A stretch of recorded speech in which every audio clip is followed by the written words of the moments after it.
Capítulo 3. Más acerca del alcoholismo. La mayoría de nosotros hemos sido remisos a admitir que éramos realmente alcohólicos. A nadie le agrada pensar que es física y mentalmente diferente a sus semejantes. Por lo tanto, no es extraño que nuestras carreras de bebedores se hayan caracterizado por innumerables y vanos esfuerzos para probar que podíamos beber como otras personas. La idea de que en alguna forma, algún día, llegará a controlar su manera de beber y a disfrutar bebiendo es la gran obsesión de todo bebedor anormal. La persistencia de esta ilusión es sorprendente.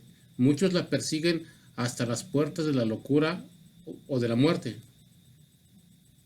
Llegamos a comprender que teníamos que admitir plenamente en lo más profundo de nuestro ser que éramos alcohólicos. Este es el primer paso hacia la recuperación. Hay que acabar con la ilusión de que somos como la demás gente o que pronto lo seremos. Nosotros los alcohólicos somos hombres y mujeres que hemos perdido la capacidad de controlar nuestra manera de beber. Sabemos que no hay nadie realmente alcohólico que recupere jamás ese control. Todos nosotros creíamos a veces que estábamos recobrando el control, pero esos intervalos, generalmente breves, les eran inevitablemente seguidos de todavía menos control que, con el tiempo, nos llevaba a una lastimosa e inexplicable desmoralización. Unánimemente estamos convencidos de que los alcohólicos de nuestro tipo padecemos de una enfermedad progresiva. Después de cierto tiempo empeoramos, nunca mejoramos. Somos como individuos que han perdido las piernas y estos nunca salen. Somos como los individuos que han perdido las piernas. A estos nunca les salen otras. Tampoco parece haber ninguna clase de tratamiento que haga que los alcohólicos como nosotros seamos como la demás gente. Hemos probado todos los remedios inimaginables. En algunos casos ha habido una recuperación pasajera, seguida siempre por una recaída más grave. Los médicos que están familiarizados con el alcoholismo están de acuerdo que no hay cómo convertir a un alcohólico en un bebedor normal. Puede ser que la ciencia lo logre algún día, pero todavía no lo ha hecho. No obstante todo lo que podamos decir, muchos que realmente son alcohólicos no van a creer que pertenecen a esta clase. Tratarán, a base de toda clase de ilusiones y de experimentos, de convencerse a sí mismos que son la excepción a la regla y, por consiguiente, que no son alcohólicos. Si cualquiera que está demostrando incapacidad para controlarse con la bebida puede dar una vuelta completa y beber como un caballero, nos descubrimos ante él. Solo Dios sabe lo que hemos hecho durante tanto tiempo para beber como otras personas. Estos son algunos de los métodos que hemos probado: beber únicamente cerveza, limitar el número de copas, nunca beber solo, nunca beber por la mañana, beber solamente en casa, nunca tener bebida en casa, nunca beber durante las horas de trabajo, beber solamente en fiestas, cambiar una clase de licor fuerte por otro, beber solamente vinos naturales, prometer renunciar al empleo si nos volvemos a emborrachar en el trabajo, hacer un viaje, no hacer un viaje, jurar para siempre, con o sin solemnidad, hacer más ejercicio físico, leer libros conducentes a la inspiración, ir a fincas de salud, sanatorios, aceptar voluntariamente ser internados en centros de tratamiento. Podríamos prolongar la lista hasta el infinito. No nos gusta decirle a un individuo que es alcohólico, pero tú mismo puedes diagnosticarte rápidamente. Entra al bar más cercano y trata de beber en forma controlada. Trata de beber y dejar de hacerlo bruscamente. Haz la prueba más de una vez.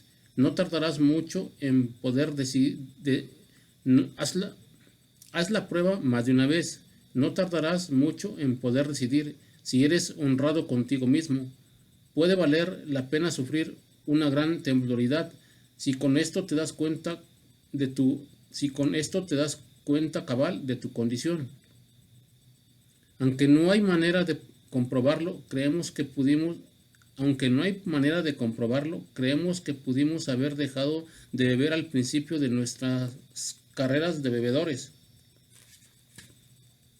Pero la dificultad está en que son pocos los alcohólicos que tienen suficiente deseo de dejar de beber mientras todavía les queda tiempo para hacerlo.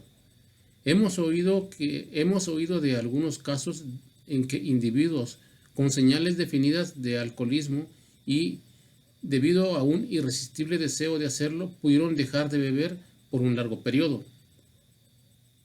Uno de esos casos es el individuo de 30 años de edad que vivía en continuas parrandas. A la mañana siguiente de una borrachera estaba muy nervioso y se calmaba con más licor. Tenía la ambición de triunfar en los negocios, pero se daba cuenta de que no lograría si seguía bebiendo. Una vez que empezaba, ya no tenía absolutamente ningún control. Tomó la decisión de no probar ni una gota hasta que hubiera triunfado en los negocios y se hubiera jubilado. Hombre excepcional, estuvo seco hasta los tuétanos durante 25 años, retirándose cuando cumplía 55, después de una carrera productiva y afortunada. Entonces fue víctima de una creencia que tenía prácticamente todo alcohólico, que su largo periodo de sobriedad y autodisciplina le había capacitado para beber como las demás personas. Se puso las pantuflas y descorchó la botella, y a los 2 meses estaba en un hospital confuso y humillado. Trató de regular su manera de beber durante algún tiempo mientras experimentaba algunos internamientos en el hospital. Entonces, reuniendo todas sus fuerzas, trató de dejar de beber totalmente y se dio cuenta de que no podía. Estaban a su disposición todos los medios que podían conseguirse con dinero para resolver su problema. Todas las tentativas fallaron. A pesar de que al retirarse de los negocios era un hombre robusto, se desmoronó rápidamente y murió 4 años después. Este caso encierra una lección importantísima. La mayoría de nosotros hemos creído que si permanecíamos sobrios por bastante tiempo, después podríamos beber normalmente.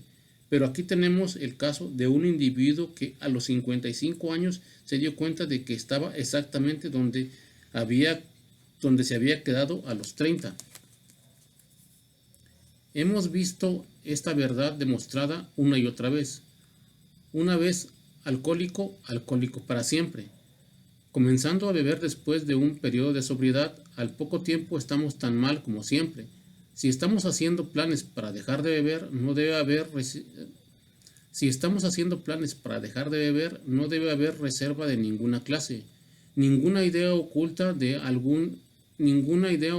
que algún día seremos inmunes al alcohol. La experiencia del individuo antes citado puede inclinar a los jóvenes a pensar que es posible dejar de beber a base de la fuerza de voluntad, tal como él lo hizo. Dudamos que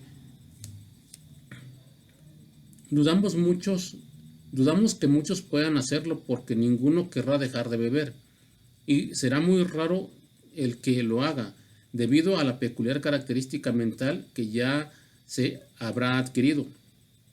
Algunos de los de nuestra comunidad, individuos de 30 años de edad y aún menos, habían estado bebiendo durante pocos años, pero se encontraron en una situación tan desesperada como los que habían estado bebiendo 20 años.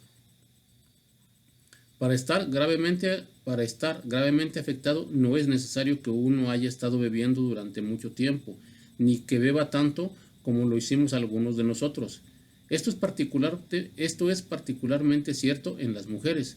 Las potencialmente alcohólicas a veces se vuelven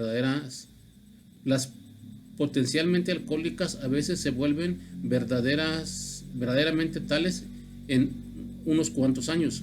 En su caso está muy avanzado. Para estar gravemente afectado no es necesario que uno haya estado bebiendo durante mucho tiempo, ni que beba tanto como lo hicimos algunos de nosotros. Esto es particularmente cierto en las mujeres. Las potencialmente alcohólicas a veces se vuelven verdaderamente tales y en unos cuantos años su caso está muy avanzado. Ciertas bebedoras que se sentirían gravemente ofendidas si les llamaran alcohólicas se sorprenden de su incapacidad para dejar de beber. Nosotros que estamos familiarizados con los síntomas vemos un gran número de alcohólicos potenciales entre los jóvenes en todas partes, pero trata de hacer que ellos lo vean. Mirando el pasado, nos damos cuenta de que habíamos seguido bebiendo muchos años después del momento en que nos hubiera sido posible dejar de hacerlo a base de nuestra fuerza de voluntad. Si alguien duda de que haya entrado en este peligroso terreno, que haga la prueba de apartarse del licor durante un año. Si realmente es un alcohólico y su caso está muy avanzado, hay escasas posibilidades de éxito. Al principio de nuestra época de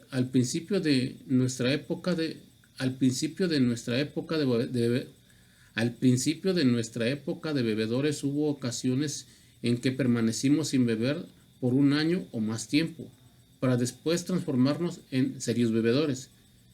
Pese a que uno puede dejar de beber por un periodo considerable, puede ser, sin embargo, un alcohólico potencial.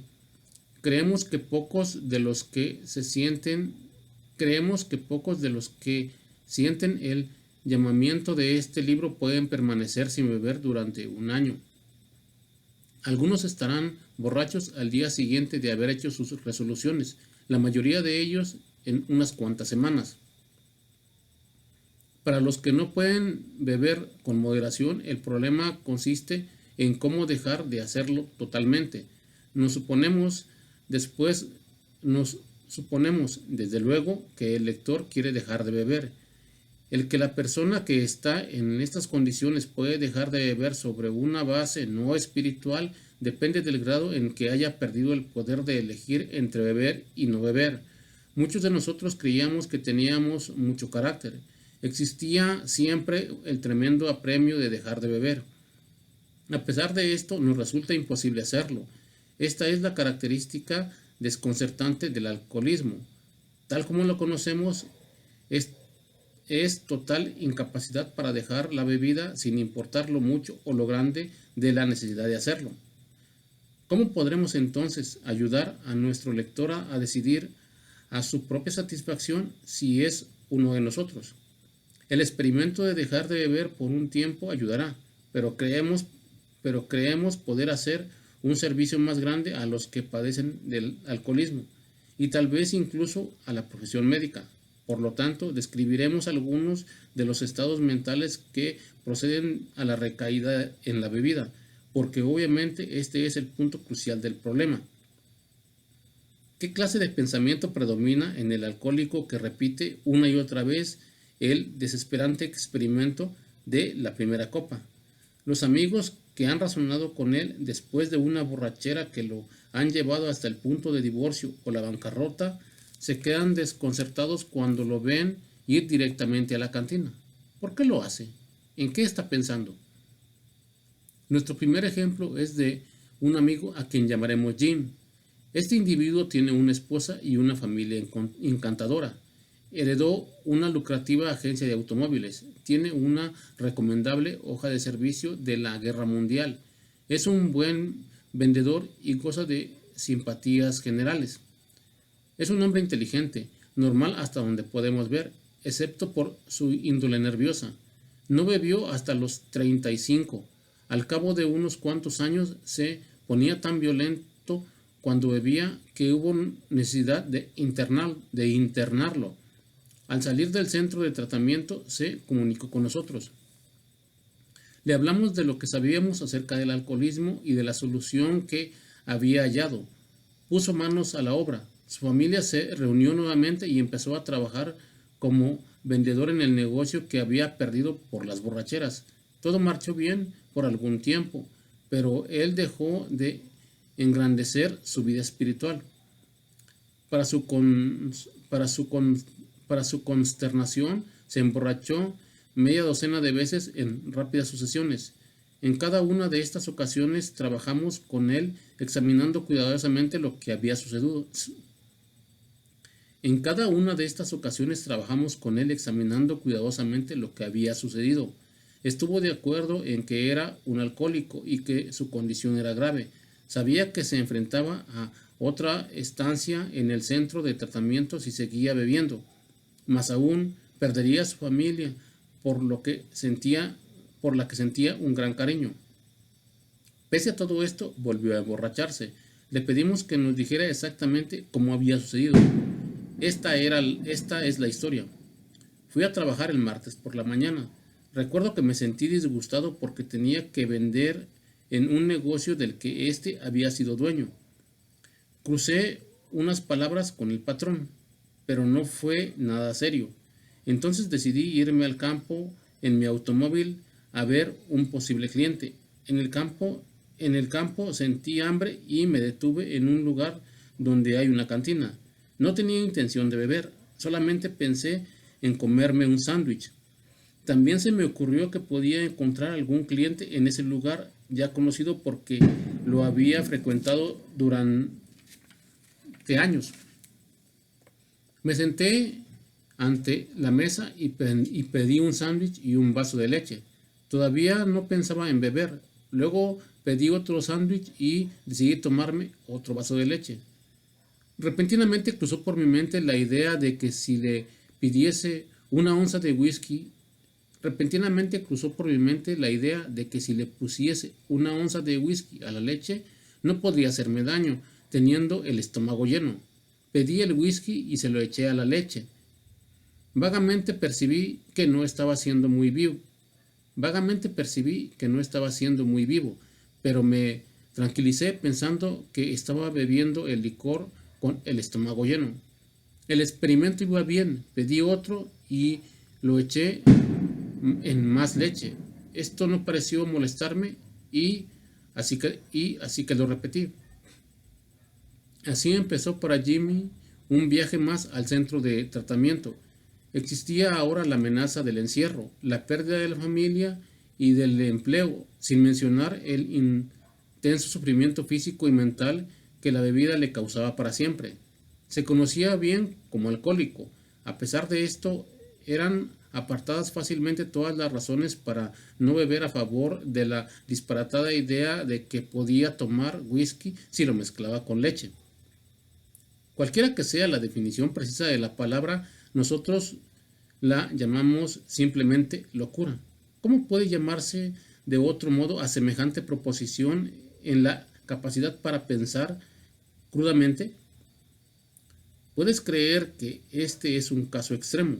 Para nosotros no lo es, porque esta manera de pensar ha sido característica de cada uno de nosotros. A veces hemos reflexionado más que Jimmy acerca de las consecuencias, a veces hemos reflexionado más que Jimmy acerca de las consecuencias, pero siempre se produjo el curioso fenómeno mental de que, paralelo al razonamiento cuerdo, se le ocurrió alguna excusa insanamente trivial para tomar la primera copa. Nuestra cordura no fue suficiente para frenarnos. La idea insana predominó. Al día siguiente nos preguntábamos, con toda seriedad y sinceridad, ¿cómo había podido suceder eso? En algunas circunstancias hemos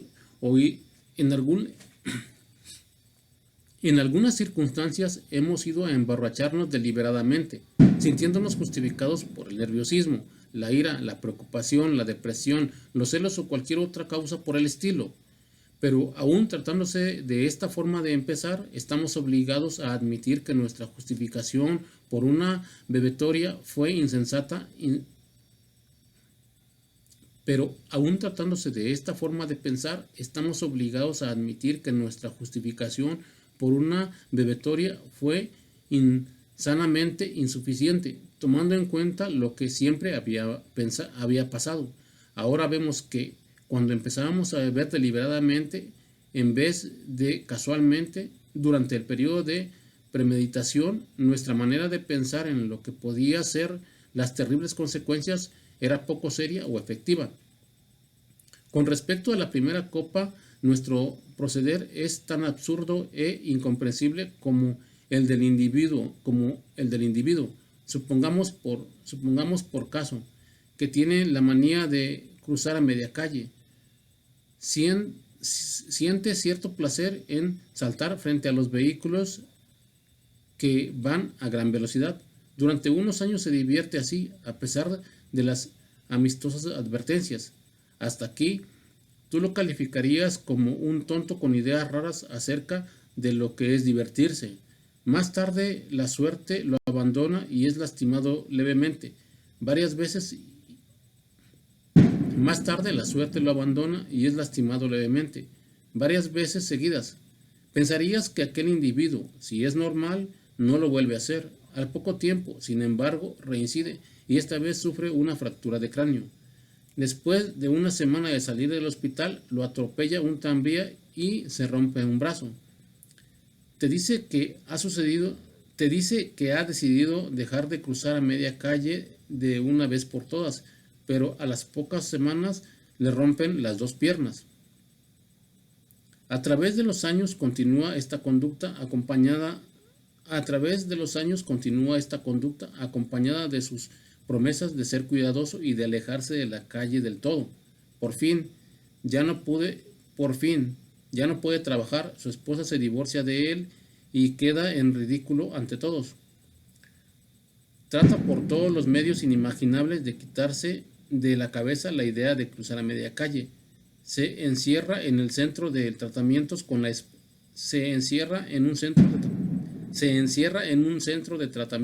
la esperanza de enmendarse, pero al día que sale topa con un carro de bomberos y le rompen la columna vertebral. Un individuo como este tiene que estar loco, ¿no es así?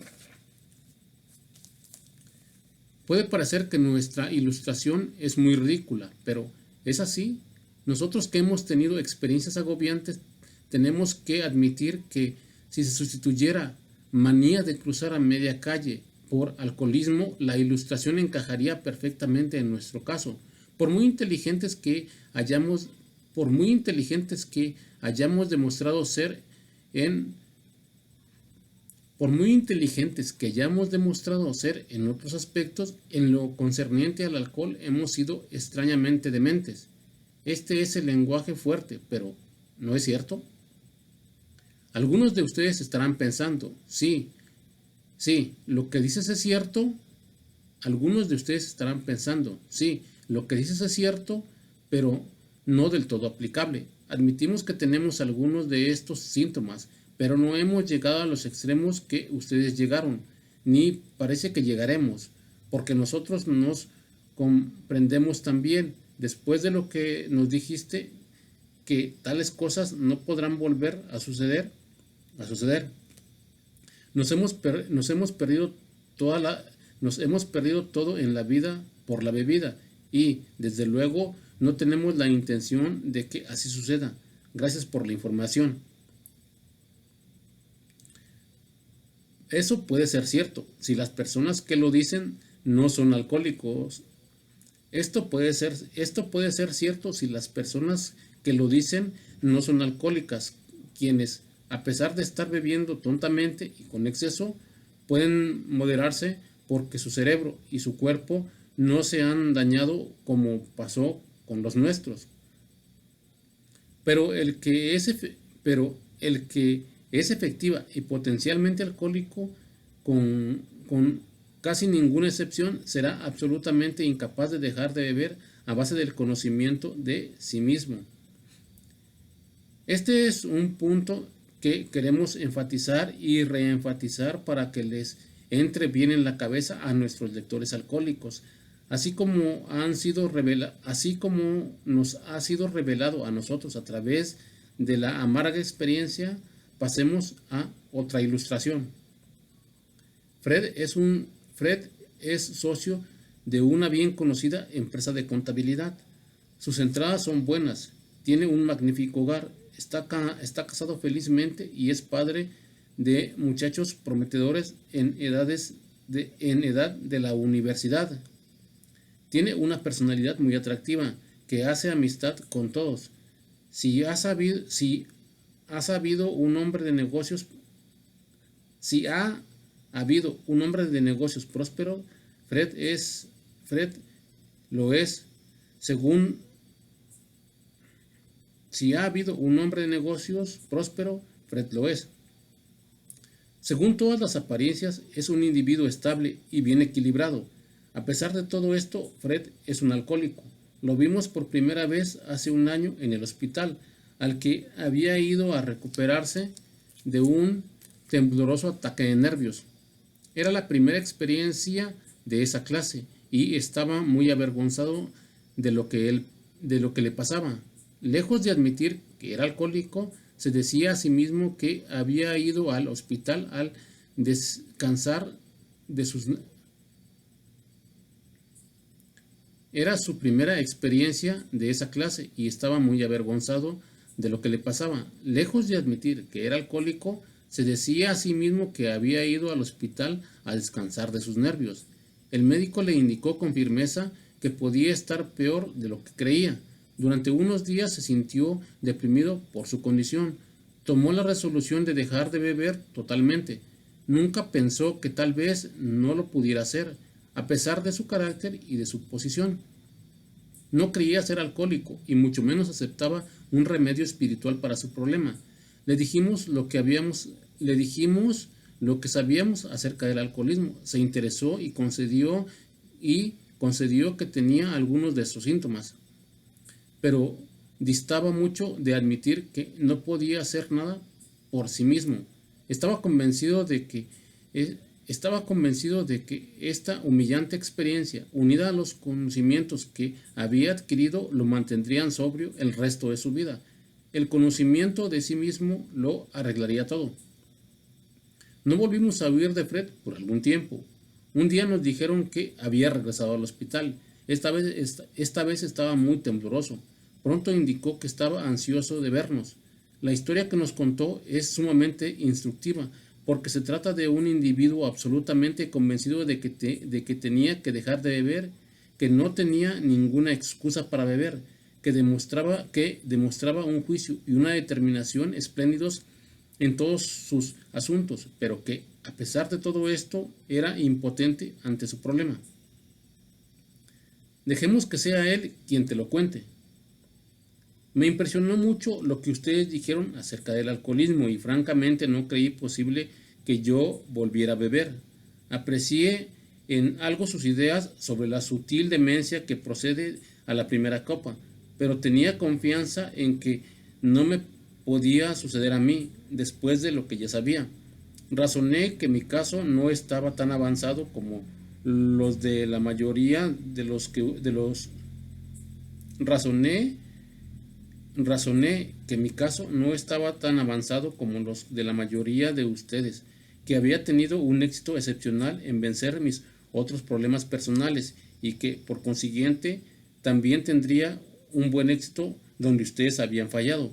Sentí que tenía todas las razones para tener la confianza en mí mismo, que solo era cuestión de ejercer mi fuerza de voluntad y de mantenerme alerta. En este estado de ánimo me dediqué a mis negocios y todo fue bien.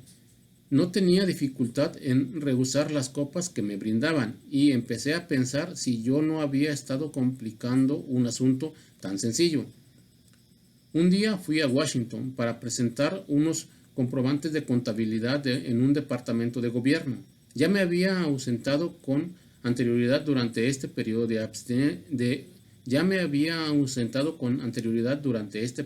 abstinencia. Así es que no era nada nuevo. Físicamente me sentía muy bien. Tampoco tenía problemas o preocupaciones apremiantes. Mi negocio salió bien. Estaba satisfecho y sabía que también lo estarían mis socios. Era el final de un día perfecto y no había ninguna nube en el horizonte. Me fui al hotel y me vestí despacio para ir a cenar. Al cruzar el umbral del comedor me vino a la mente la idea de que sería agradable tomar un par de cócteles antes de la cena. Eso fue todo, nada más. Pedí un cóctel y mi cena. Luego pedí otro cóctel. Después de la cena decidí dar un paseo a pie. Cuando regresé al hotel se me ocurrió que Cuando regresé al hotel se me ocurrió que me sentiría bien. Cuando regresé al hotel se me ocurrió que me sentaría bien un traguito. Cuando regresé al hotel se me ocurrió que me sentaría bien un traguito antes de acostarme. Entré al bar y me tomé uno. Recuerdo haber tomado algunos más esa noche y bastantes al día siguiente. Tengo el recuerdo nubloso de haber estado en el avión rumbo a Nueva York y de haber encontrado en el aeropuerto a un taxista muy servicial. En vez de mi esposa, aquel taxista fue una especie de cuidador mío durante varios días. Poco sé a dónde fui o de lo que oí o dije. Por fin me encontré en el hospital con un insoportable sufrimiento físico y mental. Tan pronto como recobré la capacidad de pensar, pensé cuidadosamente lo sucedido aquella noche en Washington. No solamente había estado desprevenido, sino que no había opuesto ninguna resistencia a la primera copa. Esta vez no había pensado para nada en las consecuencias. Había empezado a beber tan descuidadamente como si los cócteles fueran simples refrescos. Recordé entonces lo que me habían dicho mis amigos alcohólicos, como habían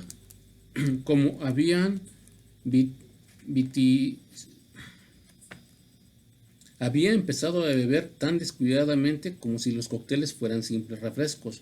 Recordé entonces lo que habían dicho mis amigos alcohólicos, como habían vaticinado que si tenía una mentalidad de alcohólico, el tiempo y el lugar se presentarían que volvería a beber. Habían dicho que, a pesar de que opusiera resistencia, ésta se derrumbaría por fin ante cualquier pretexto trivial para beber una copa. Pues bien, eso fue precisamente lo que pasó y algo más, porque lo que había aprendido acerca del alcoholismo no me vino a la mente para nada. Desde ese momento supe que tenía una mentalidad de alcohólico. Me di cuenta de que la fuerza de voluntad y el conocimiento de sí mismo no podrían remediar esas extrañas lagunas mentales. Nunca había podido comprender a las personas que decían que un problema los había derrotado irremediablemente. Entonces comprendí, fue un golpe demoledor. 2 miembros de Alcohólicos Anónimos vinieron a visitarme. Sonrieron al verme, lo cual me agradó mucho. Me preguntaron si esta vez ya creía que era un alcohólico y que estaba derrotado. Tuve que aceptar ambas cosas. Me dieron un montón de pruebas al efecto de que una mentalidad de alcohólico con la que yo había manifestado en Washington era una condición desesperada. Citaron por docenas casos basados en su propia experiencia. Este procedimiento apagó la última llama de la convicción de que yo mismo podría realizar la tarea. Entonces delinearon la solución espiritual y el programa de acción que 100 de ellos habían seguido con éxito. A pesar de que solamente había sido miembro nominal de una iglesia, sus propuestas no eran difíciles de aceptar intelectualmente. Pero el programa de acción, aunque enteramente sensato, era bastante drástico. Quería decir que tendría que arrojar por la ventana varios conceptos que había tenido toda la vida. Eso no era fácil. Pero en el momento en que decidí a poner en práctica el procedimiento, tuve la curiosa sensación de que mi condición alcohólica se aliviaba, como resultó en efecto. Más importante fue el descubrimiento que serían los principios espirituales los que resolverían mis problemas. Desde entonces he sido conducido a un modo de vivir infinitamente más satisfactorio y espero, más provechoso que la vida que llevé antes. Mi antigua manera de vivir no tenía nada de malo, pero no cambiaría sus mejores momentos por los peores que tengo ahora. No regresaría a ella ni aunque pudiera hacerlo. La historia de Fred es elocuente por sí misma. Quisiéramos que les llegara a lo más hondo a miles como a él. Él llegó a sentir solo los primeros dolores del tormento. La mayoría de los alcohólicos tienen que llegar a estar bastante destrozados antes de empezar a resolver realmente sus problemas. Muchos médicos y psiquiatras están de acuerdo con nuestras conclusiones. Uno de estos, un miembro de la facultad en un hospital de renombre mundial, recientemente nos hizo la declaración siguiente. Lo que dicen ustedes acerca de la irremediabilidad general de la condición del alcohólico es, en mi opinión, correcto. En lo que respecta a dos de ustedes cuyas historias he conocido, no me cabe ninguna duda de que eran 100% irremediables. Si se hubieran presentado como pacientes a este hospital, de haberlo podido evitar, no los habría aceptado. Personas como ustedes destrozan el corazón. Aunque no soy una persona religiosa, siento un respeto profundo por el enfoque espiritual en casos como los de ustedes. Para la mayoría de estos casos prácticamente no hay otra solución. Una vez más insistimos en que en ciertas ocasiones el alcohólico no tiene ninguna defensa mental efectiva contra la primera copa, excepto en unos cuantos casos raros. Ni él ni ningún otro ser humano puede prever tal defensa. Su defensa tiene que venir de un poder superior.